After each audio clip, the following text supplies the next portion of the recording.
哋坐船要撐，你係隔一排先至嚟到呢個地方，仲有其他好多唔同嘅村，身水身汗，就係為咗傳揚福音，就係呢份辛勞。包修神父咧，與我哋呢回事啊，我哋呢啲回事，同埋喺慈幼會裏邊做嘢嘅人話咩啊？安逸嘅生活係令到慈幼會敗壞。如果大熱天時我哋唔走去操場，大熱天時我哋仲行下山帶下大家出嚟，我哋就一齊變晒肥豬跌晒落去死㗎。你要做豬啊，定係做一個有用嘅人啊？其實你哋自己諗下，我哋要成為有用嘅人。你想做喪亡嘅豬啊，又肥又冇行動能力，人氣嘢嘅，還是成為天主手中有用嘅工具啊？今日值得你去諗下。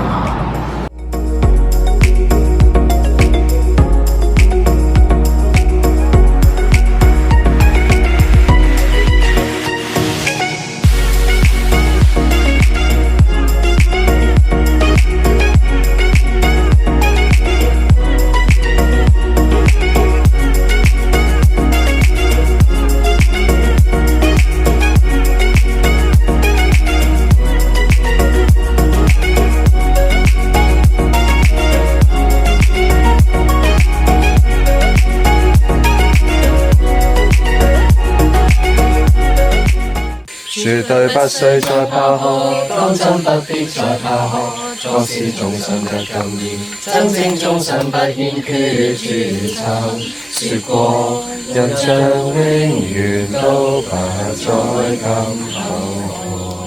我究竟係喺芸芸眾生呢個大海裏邊嘅一篤水啊，定係都已經入咗去個蓄水池㗎啦？又或者我只係停留咗喺第一個池？定係我唔單止，我已經係經過3個池，有一個水準嘅鹵水嘅質地，就嚟成為一粒鹽粒啦。你喺邊個境界呢？呢個同你嘅年紀冇分別嘅，係你信仰之類嘅。